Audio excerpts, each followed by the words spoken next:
Hey everybody, welcome to episode number 21. Yes, we've turned 21. We can Year of drink. age. We're legal. We're legal. We were supposed to be having cocktails this week. We talked about that last week. So I don't know. What do you mean we're supposed to be? And I was going to say, I can pour one very easily from here. You have your little bar right around the Yeah. corner, right? I Or right do. Yes, it's manned by the bartenders from Cocktail. That's right. All right. Well, let's get our orders in. So anyway, welcome everybody. Tom Burton here with Brandon Lee and Carson Hetty, and a special guest today, Bill McCormick. Bill, welcome. Hey, thanks, guys. Thanks for having me. I missed the memo to put my last name in it, so it's just Bill. Yeah, you probably got the memo. I thought you were Bill. I thought it was like Bill. Cher or Prince. You're trying a new thing, right? You're an emblem. Yeah. We'll just call him Mr. Bill, right? We'll just call him Mr. Bill. Oh no! Okay, kids, go Google that. YouTube is your friend. Right. Yeah, that's probably way over the head of some of our audience, but not all. As long as Mr. Bill doesn't get squashed on our show. I was going to say that. Yes, let's not do that. So before we get going with Mr. Bill, and he's got some great stuff that we're going to cover today, we have a challenge here that we're going to do. And we have Brandon and Carson, who are both going to give us a dad joke, but one of them is going to take it from Chat GPT, and the other one is going to take it the old-fashioned way from themselves. So, and then we need to guess which one was Chat GPT. So if you no, you got to choose which one's better. Carson's going Chat GPT. Oh, you want to go which one's better? Okay. I'm going from the noggin. Okay. All right. Well, Brandon, why don't you start? No, I think the newbie should go first. No, you can't know what you're up against. You can't know what you're up against. I'm looking at it right now. I want to hear yours first. Yeah. All right. How about this one? How about a sales oriented one? So okay. I was on a call the other day, and a sales guy, I kept saying no, and he wouldn't take no for an answer. So I finally said none, yet, nine, but he wouldn't take any foreign answer. That's not bad, actually. That's not bad. I don't know, Carson. The bar is pretty low there for you. Yeah. The thing too is that he wouldn't take no. He wouldn't take no foreign answer. I even screwed it up. ChatGPT won't screw that up. All right. So ChatGPT, I said, give me a dad joke to tell to kick off the Social Selling for Newbies podcast. It said, sure, here's a dad joke for you. Why do seagulls fly over the sea? Because if they flew over the bay, they'd be bagels. I think we know who won that one. I'd say Brandon. No, I'm going to vote for Carson. Brandon, though, we'll give you a do-over if you want a do-over. One more here real quick. Let's see. How about, did you hear about the bullet who lost his job? The bullet? No. Yeah, he got fired. Dumb. All right. I asked ChatGPT to counter to give me a sales-oriented dad joke, and it said, why did the salesperson cross the road? To get to the other side of the deal. So, not bad. Yeah, I beat that one. Yeah, I'm going to go with Brandon's on the second one. All right. Yeah, definitely.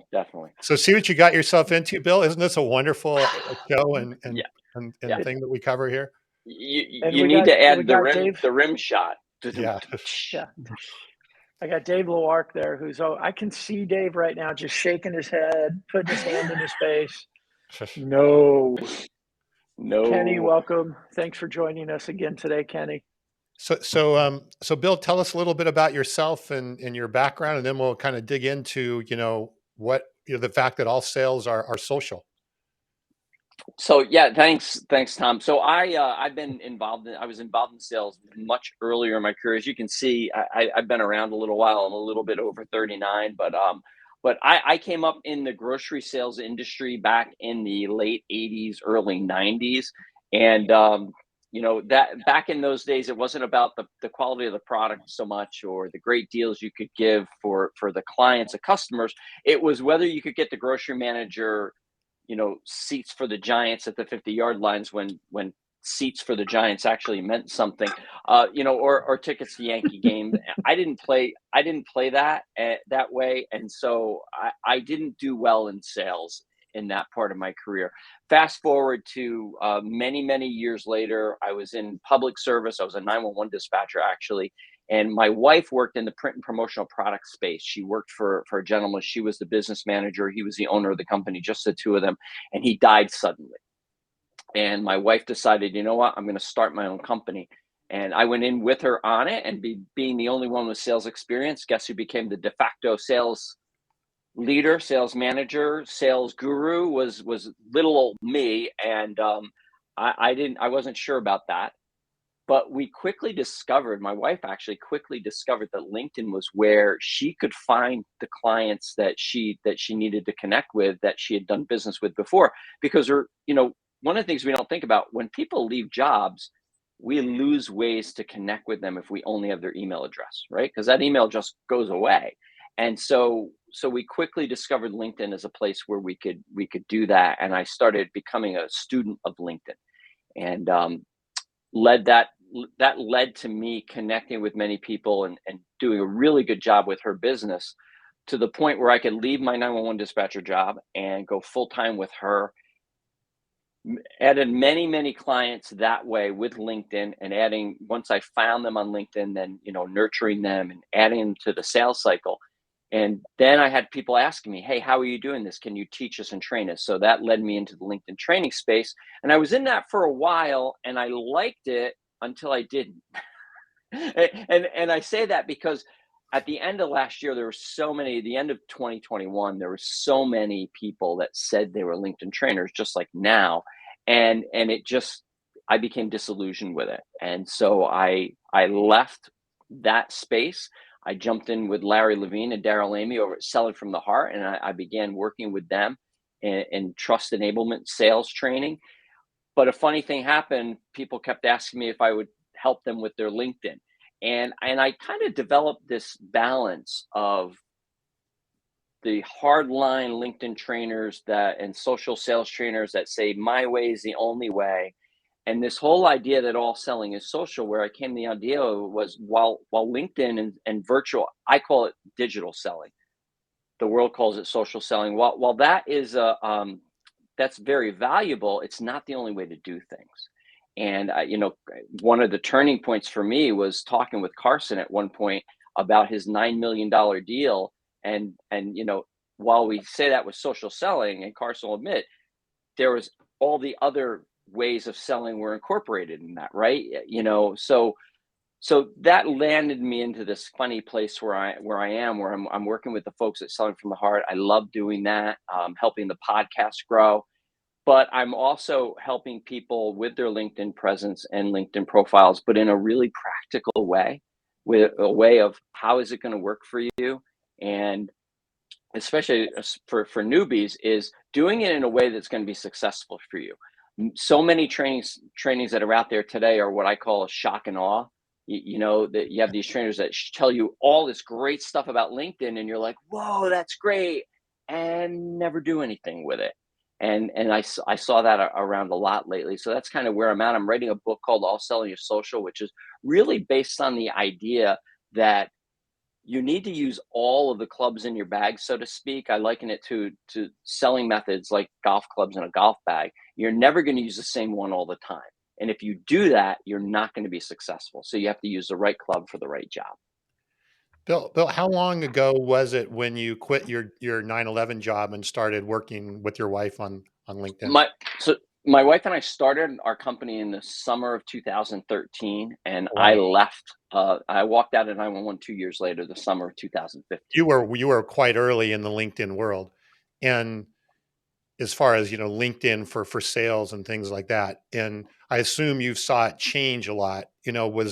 Was the pitch slapping and all of that so prevalent back in 2015, or did that start to just kind of muddy the waters over the few years?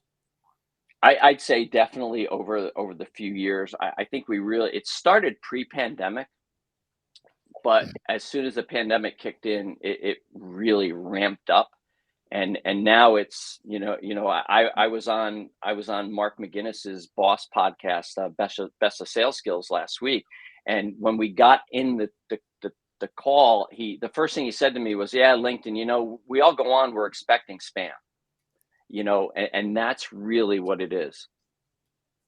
Yep. All right. Well, let's start getting some questions for Bill here, and Brandon Carson. Go ahead and jump in. And if you're online, for sure, please leave or if you're listening to us live, let's ask your questions. I think obviously, Bill, you've had a lot to share and a lot of background in this area here. Why, you kind of touched on this, is when you say all selling is social, is that really what you're saying when you were saying, the golf bag perspective, or is it more of a broader sort of perspective on that when you're looking at the relationship aspect of things? And, even like you said, you were doing back in the day with the grocery selling. Yeah, I think we use that term social selling, and in practice, what we really mean is using LinkedIn. Like that's what that is. But there's a social element to every single sales methodology that we use. You have to be social when you're on the phone. You have to really even be social when you're emailing someone or you're texting someone. You definitely have to be social when you meet them in person. But in this digital world, we have this idea that just because, Tom, you're on the other side of a screen, I can treat you however I want. I can pitch slap you. I can just come at you with what I want, not what you want.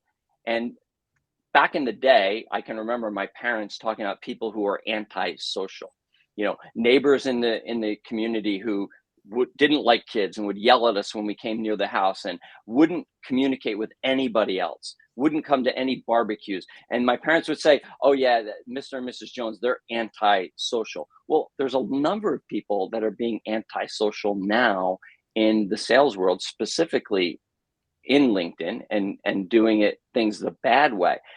What I'm saying is that there's a social element to everything that we do.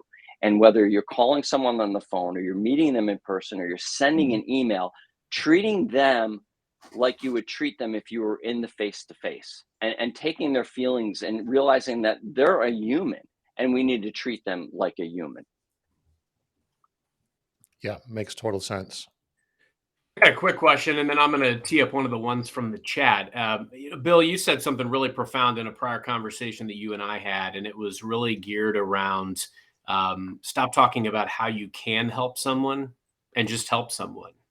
And what I'd love to have you kind of articulate for our audience is, because again, everybody's approach is going to be very personal to them. How should we be framing up how we should be helping our audience? Well, I think, and that's a great question, Carson. And I think what we have to do is, like, when we help people, we think, all right, I'm going to help them. And it comes from a point of, I'm going to help you because it's going to help me. I need to help you to see how great my product or my service is. And that's not really helping. That's helping ourselves. But if we're listening, if we know the challenges that our clients and our prospects are facing, we know the help that they need. And so we need to provide that. I'm talking to a company in Massachusetts now about some LinkedIn training for their team. And so next week I'm driving out there. I have to be out that way anyway. And I'm doing a session for them just on some basic LinkedIn principles to help them. There's no charge involved. It's just help. It's just to show value. And if something happens from that, great. But if it doesn't, I'm okay. Scott Schilling has been on the Selling from the Heart podcast a number of times. And one of my favorite sayings that I use, I probably owe Scott royalties on this. He says, we need to come into every interaction with high intention and low attachment. High intention of what can I do for you? Low attachment, then anything's going to come from it. Because as soon as I put an attachment on that, Carson, as soon as I have an expectation from you, when you don't meet that expectation, I think less of you. And when we're talking about prospects, we don't even know them, and already we have negative feelings towards them because they didn't do what we thought they should do. And that's not serving. That's just not being of service. I love that so much, Bill. I mean, it's really all about investing. You can think about it like investing in just about anything. You're not guaranteed any type of return, but statistically speaking, if you invest in a very diversified portfolio over time, you are guaranteed a return. And so I think it's that giving without expectation of getting. Get some great questions in the chat from Mark as well. I'd love to highlight, can you speak to how the way you show up digitally is so important to your personal brand? Yeah, this is a great question, Mark. I'm happy to talk about that, because so every major company has a website, right? Have you ever looked a company up and seen the website and it looked like it was from like 2008, and you're like, is this really a company? And it's the same way when people are looking at our LinkedIn profile, our digital presence, our online presence. What does it look like? What do they see? Do they see a blank profile picture? Do they see no background banner image? Do they not see any information? Or do they see information that's all about you? A profile that's set up to tout how great and wonderful you are. Nobody cares. They don't care that you won President's Award. They don't care that you've been in the industry for 85 years. They may eventually care about that. What they really care about is their problem. They care about what's in it for them. So in terms of showing up digitally, you want to, first of all, have a professional presence. But then you also want to make sure your profile does 4 things. You want to make sure that it resonates with the right people. Whoever it is your ideal clients are, make sure your profile is set up in a way that resonates with them. So when they land on it, they say, oh, yeah, Tom Burton, he works with people like me. The second thing is you want to educate. You don't want to sell or pitch. You want them to learn something from reading your profile. You want to differentiate what separates you from everybody else. And this is a good point in not saying how great you are at what you do, because everybody else says that.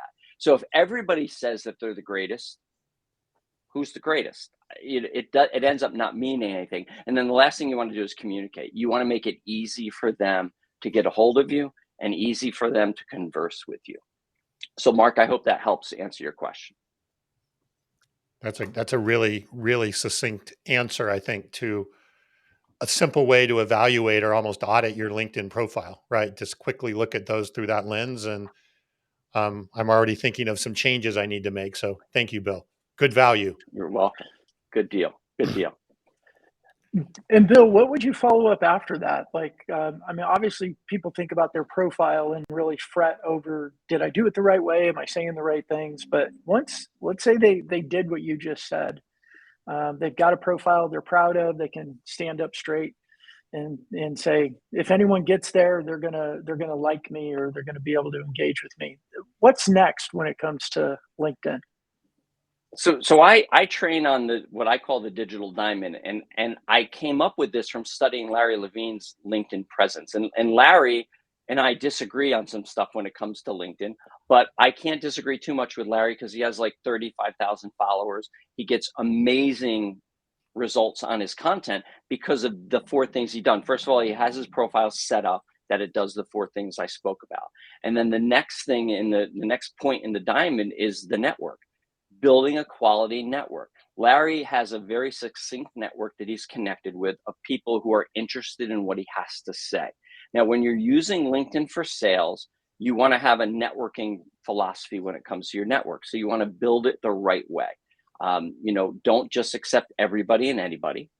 Make sure that you are the gatekeeper of your network and you let the people in that you want to have in. Because, Brandon, you and I are connected together. And if you let someone into your network that pitches a lot, they're eventually going to pitch to me. And I'm not going to appreciate that, right? So be the gatekeeper of your network and connect with the right people. The next point in the digital diamond is content and consistency. Create content. And this goes to what Carson was saying earlier. Create content that helps answer the questions your prospects want to know about, right? You want to educate them. And you want to do that consistently, whatever that looks like for you. If you never posted any content before, it would make no sense for me to say you need to post every day. Although there's people out there that say that. Post when you have something to say, but do it on a regular basis so it becomes part of a system. James Clear in his book Atomic Habits said, we don't rise to the level of our goals, we fall to the level of our systems. So make a system in place. Every Monday, Wednesday, and Friday, I spend 15 minutes putting a post out on LinkedIn and engaging on it, right? So consistent content and consistency. And then the last point is the very most important one if you're using LinkedIn for sales is conversations. You want to turn the digital connections you have into conversations. We fall into this trap where I'm connected to someone, like Tom and I are connected on LinkedIn. But until I signed on into the green room here, it was the first time we had ever talked, right? So did we really have a connection? But if we schedule a time together and we do have a conversation, then it really becomes a connection, right? So everyone talks about impressions and, oh, I put a post out and it went viral and had 85,000 impressions. That just means 85,000 people drove past that post, right? Scrolled past it. That's all that means. How many conversations did it turn up? How many people did you meet with after that you had a chance to educate further and get to know more? That's what really, really matters. So it's really those 4 points that if people that are just starting out using LinkedIn for sales will do, and keeping in mind that LinkedIn always changes. So what runs underneath that whole diamond is continuing education. Finding podcasts like this that you can learn more and learn what's going on. The people that are listening, I'm curious if any of them know that you can put a profile video over your profile picture so that people get to know you in like a 3-dimensional way where you can actually interact with them, so to speak. Most people don't even know that's available. And it's probably been around for 8 months, 9 months. And we have a free course. That's a mic drop moment. The 85,000 impressions, these vanity metrics that we chase, that just means that 80,000 plus people scrolled past what you wrote. How many conversations did you start? Right. Love that. Yeah.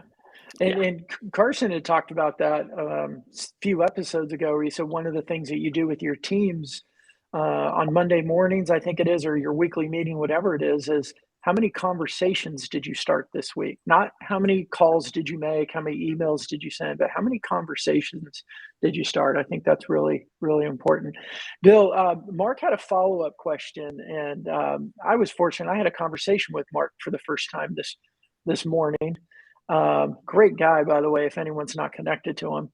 But Mark's question is right there. And he was sharing this with me earlier today. Like, how do we help people write authentic connection requests that really resonate? Because we've got 300 characters, I think, for a connection request. How do you coach people on that? So first thing is, don't blind connect, don't cold connect. There's no reason to do that. Have a context to wanting to connect with them, and selling to them is not a context, right? So what you want to do is first is visit their profile. Look for something. If you can't find anything, engage in their content first. I've never turned down a connection request from someone when they said, "Hey, Bill, I checked out that post you put out the other day and found this to be interesting." Or what I get a lot of is, "Hey, Bill, I love your content," but they've never engaged on it. They've never hit the like button. And when I ask them that, I don't get any reply at all, right? So that's very inauthentic. Find a reason to connect with them. Don't use the generic ones of, "I came across your profile." Every once in a while, I'll send somebody, "Did I leave that laying on the floor again? I came across your profile." Or "I see we have mutual connections in common." Yeah, but I don't know any of those people. Find a reason. Maybe it's the company they work for and you like the work that they do. Maybe you look at the company page and see that they just got an award on something. Do some research on the person. If you do have mutual connections, ask somebody for an introduction, right? We do that all the time. I introduced Carson to my friend Mark in Australia a few weeks back, right? Because I thought that they should connect. So find that way to get in, and then state why you want to connect with them. Say that. And yeah, you only have 300 characters with spaces, but actually I sent a connection request to Mark. Is today Wednesday? Yeah, yesterday. Wow. Yesterday, because he joined our Selling from the Heart Sales Leader Mastermind yesterday, had some great stuff to say. And I use Loom as a video sharing app, right? So I put up Mark's profile picture with my little camera up, and I got to say as much as I wanted to say. Right. So there's no character count there. So I'll use that when I really want to connect with someone that in a real special way. And then they get to see me. Right. So I would check out Loom. It's like $12 a month or something like that for a paid account. But the important thing is find a way to connect with them and treat them like a human.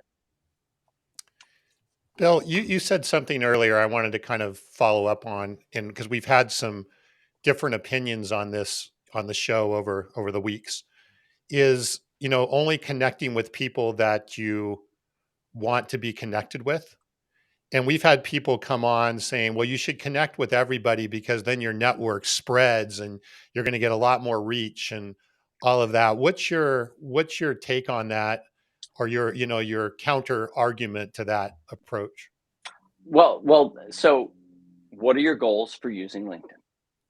That's really the key. Most recruiters will come in with that idea of the more people. So that's, if you throw enough mud against the wall, enough's going to stick, right? I think they're called open profiles now. They used to be called Lions, which stood for LinkedIn Open Networker. So those are going to have a high quantity of connections, but a low quality in their network because you just can't know everyone. The other side of the spectrum on that is the purists, the people that will only connect with people in their industry, people in their geographical area, people they have only met in person. I take a networking standpoint. So I don't accept everyone. If you send me a connection request without a note, and this is some of the only automation I use on LinkedIn. I use Magical Text Expander, and I have an automatic thing that I send out. I have to put it in, but it's written out for me. Thank you for your invitation to connect. Typically, I only connect with people I've either met in person or had engagement with here on LinkedIn. Can you tell me what it was about my profile that triggered the connection request? So now they have to tell me, right? That they have to tell me why. Sometimes I'll get a sales pitch back. Sometimes I won't get any reply at all. Other times it'll be, oh, I saw you on the Social Selling for Newbies podcast, right? Many people don't know how to send a personal note, especially from the mobile app. So I don't think there's any one way that's right or wrong. It depends on what's your reason for using LinkedIn. I can tell you right now that I used to connect with anybody, right? So when you get to, so it gives you the connection counts up to 500, and then after that it says 500 plus. I wanted to get to that 500 plus so bad, right? I saw it as a badge of honor. I connected with everybody and anybody. Well, the problem is now I'm at 6,000 and something. There are many people that I'll look and go, I don't know who that is. I have no clue.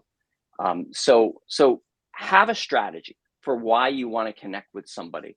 I wouldn't accept anybody and everybody though, because that's a quick way to get burned down on LinkedIn, because a number of those people you accept, they're going to come right back with sales pitches.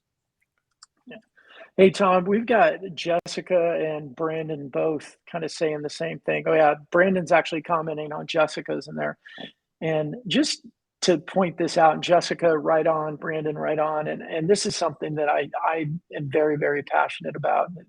Look, commenting is a digital form of listening. And you guys know I'm a big fan of How to Win Friends and Influence People. And, the more we listen to people, the more that they feel, like towards us. And commenting is our digital form of listening. I know it's an oxymoron. You're really talking, but I think commenting before we send out connection requests and looking at, there's 3 types of connections. Tom and I talk about this. You've got non-connections, you have connections, and you have healthy connections. And a healthy connection is somebody that you know well enough that you could text them, call them, or send them a message and arrange some sort of a conversation with them. And I think that approach of, get some perspective on who they are, comment a few times, do some research, see what else they're saying, know a little bit about them other than, hey, you went to such and such school. I've heard of that school. Let's connect. Like too many. And I know, Bill, you talk about, there's too many coaches out there that coach really lame things that a lot of people turn into this is the way I have to do it. Well, and this comes back. Well, I just want to add one more thing to that, Bill, and then I want to get your take on this, but there's been so much focus, I believe, on quantity over quality. And when I say that, like, quantity, how many people did I reach? How many likes did I get? How many impressions did I get this week? And then that starts to look as a function of your connections or whatever. And I think that there's been things have moved in that direction. And what I'm hearing you say, and correct me if I'm wrong, Bill, is that maybe you don't go all the way to the far other extreme of quality, but you want to be thinking more to move quality of connection versus quantity, and not just connections, but just quality of anything you're doing on LinkedIn. Yeah. Am I reading that right? Yeah, I totally agree with you. Yeah, you're the gatekeeper of your network. And so if you just let anybody and everybody in, before you know it, you're not going to have a very valuable network. And like I said, you may get very disillusioned with LinkedIn because you're probably going to get spammed quite a bit, right? But so, and Jessica made a great point following. So there's a lot of people, whoever replied on the LinkedIn event that they were attending here and wasn't connected to me, I followed before we got on this. And so that is good because people get that connection. But what you said, Brandon, is so important that, you know, if you engage in someone's content, I can't see, unless you disagree with them and you're a jerk, I can't see them not accepting a connection request. I wrote an article last week and I talked about LinkedIn being like a neighborhood. So the road in front of your house is a newsfeed. Your house is actually your content. And the impressions you get are the number of cars that drive past your house every day. That's all that is. So that when you see that, right? When somebody gives a thumbs up, it's when they like honk the horn and wave. When somebody has comments with you, they pull over to the side of the road and you're outside and they talk with you, right? So now here's the thing. Make sure you talk back.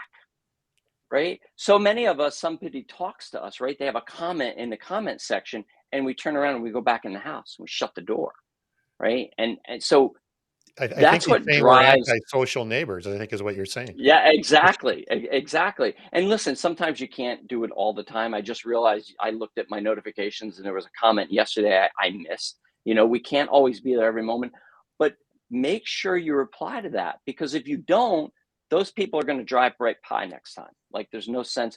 And that's really what you want to do. You're looking to have conversations.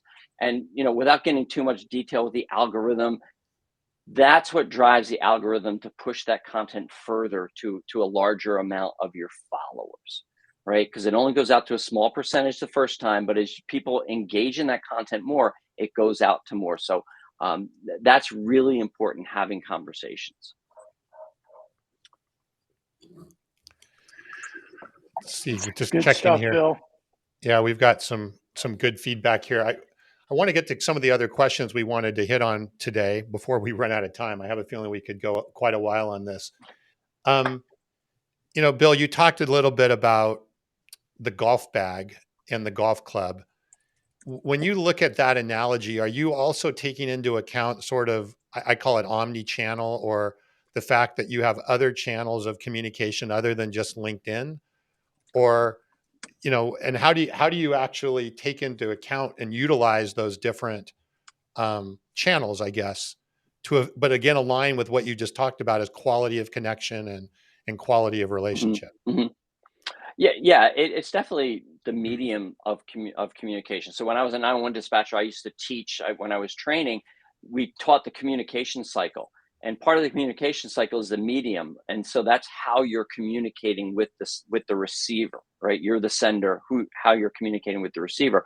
So the golf club analogy is, you know, the people that say social is the only way to go. You should only contact people on social. Well, if somebody doesn't use social, that doesn't make sense. You know, it's like using the putter all the time. I'm only going to use my putter. That's the only club I'm going to use. Imagine teeing off on a, 300-foot par 3 or par 4. That'd be a par 5 for me. Hitting out with a putter, right? You wouldn't do that. You'd use the correct club. The same thing comes when you're contacting. When I was doing sales for my wife, we had a client in New York City, a private club, and the guy who bought from us was the chef and the general manager, and he was old school. And I would send him emails all the time, and he'd say, "Bill, call me, pick up the phone," right? So you treat people not the way that you want to treat them. That's the golden rule. You go to the platinum rule and you treat them the way that they want to be treated. You treat them and communicate with them the way that they choose. And not everyone's going to do social. Not everyone's going to do the phone. Not everyone's going to do email, right? Find what works for them and meet them there. That's really the whole idea of this. Is we have to be able to if pandemic taught us anything, it's the fact that we have to think differently.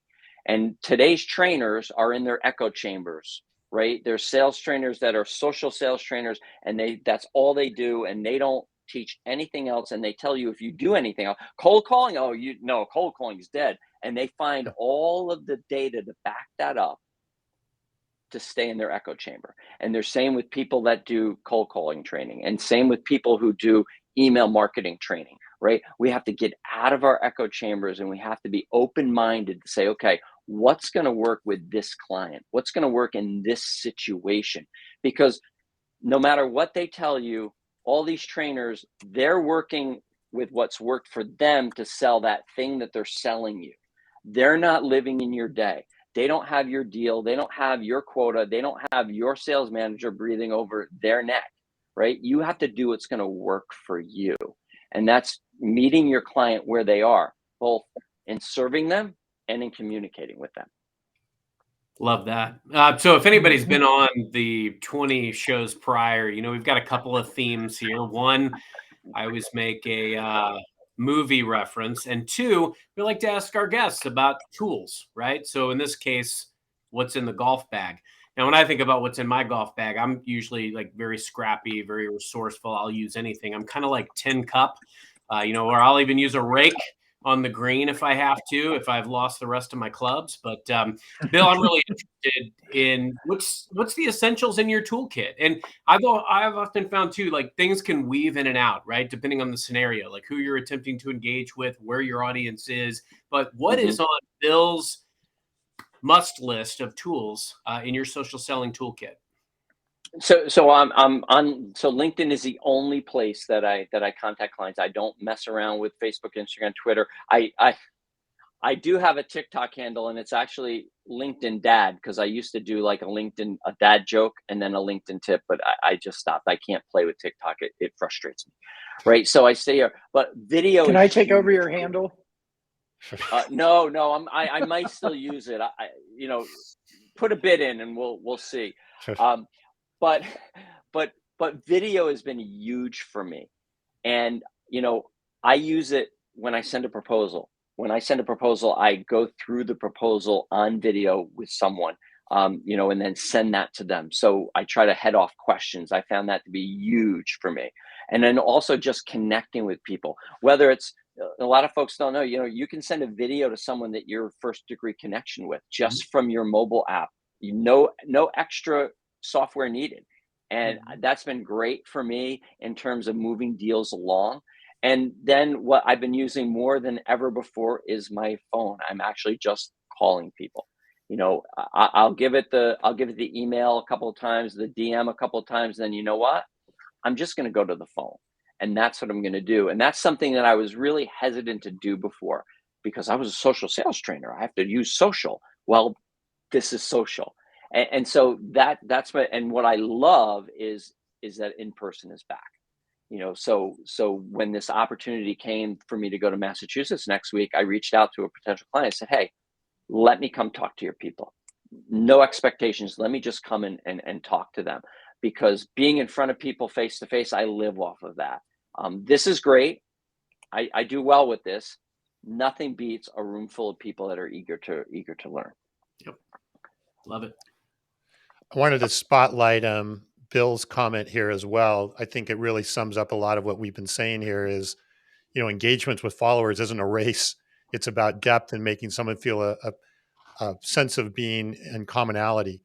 And I think what I'm hearing you say, our Mr. Bill, not this Bill, but both of you actually, is, Bill whether you're squared. using, Bill squared, whether you're using the phone, whether you're using LinkedIn, whatever, the common denominator, right, is what you said earlier about kind of having that sense of how do I help versus what am I getting?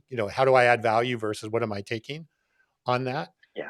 But I think what is really, which is obviously the centerpiece of what we talk about on the show, is that social has allowed us to accelerate and scale these channels that we didn't have before, right? And I'm no youngster either, right? So, in my day, we barely had phones and a fax, right? So the ability to scale is what really social gives us, but it doesn't eliminate those other channels at the same time. Exactly. You said the dirty 5-letter word scale, but it's what's around. It's here, right? And Dave Lewark was on earlier. I have to apologize to Dave. There was a point in my time as a trainer where I was a LinkedIn purist, and there's a lot of them out there. If you do anything wrong, they're the first to call you out. They're the first to shame you. And actually, I had Dave and I went back and forth about some automation he was using, and I got offended, and I shouldn't have, because you know what? These are tools that people are trying because they don't know how to use the platform, and people are trying to sell these easy things to do, and we just have to realize that's not going away, especially with ChatGPT. I had someone reach out to me with a message, and it was to promote their automated AI tool. It was Ralph or something it was called, that this guy created, and he wanted to give me a demo of it, and it said, "Oh, and P.S. Ralph AI is what created this message." Well, the thing was, we had already have a conversation about automation ahead of that he didn't look at. He just did this thing, and so I'm like, well, that's an interesting idea, but you wouldn't send a robot to a networking event for you. So why are you using a robot to reach out and talk to people for you? It really comes down to treating the person on the other side of the screen, on the other side of the message, on the other side of the phone, just as if they were on the other side of the table. And it comes back to this whole idea of selling from the heart. As selling from the heart, we teach that trust is a two-sided coin, building authentic relationships with people and providing meaningful value. And then the rim of that coin is inspirational experiences, right? So if you only have one side of the coin and you have authentic relationships, you have a lot of friends, but you're probably broke. If you only provide meaningful value, you're the smartest person in the room, and no one likes the smartest person in the room unless they're branded. Yeah. But the rim in an inspirational experience is when you're having a meeting, whether it's in person or you're talking to them on the phone or you're connecting with them virtually, what experience are they having? Is it like, so, yeah, okay, yeah. Or are you engaged? I think we've been doing this virtual thing long enough that we know to look at the little dot. I'm not looking at your faces down here. I'm looking at the dot, because I know then I'm looking at you and I can connect with you this way. And so we have to treat social that way. And the idea that there are humans, I talk about that there's 2 points of view of LinkedIn, right? 2 worldviews. It's a database, which you can search, you can search by name, you can search by geography, by title, and that's great. And you get a list, and that's fantastic. We're salespeople. We love lists, especially of our prospects. But each of those names on that list is a human being. So it's a human base too. And we can't forget that. We can't forget that name, that title, that location is actually a person. And we have to treat them that way. Good. Stepping down off my soapbox now. No, well said. I mean, this is so good, Bill. And I think, for us, it's some of our best conversations. They all kind of move into this mindset conversation. It really is the mindset of the user. Whether it's using social, you're using something like a Zoom, you're using your phone, you're using email, you're face-to-face. It's how are you treating people? And if you're there, Carson, you like to say it, you're there to serve before you get. And if you're there serving, then kind of the manifestation of your activities, if you have that servant mindset, then the manifestation of the activities go one way. And if you're there to get and take, then the manifestation of your activities will take you down a totally different path. Yeah, we have to remember these are tools, right? But there's a person. So before I went into 911, I actually was in school to be a paramedic. And one of the things they teach you is you treat the patient, not the machine, right? So you hook them up to a heart monitor. That's also a defibrillator.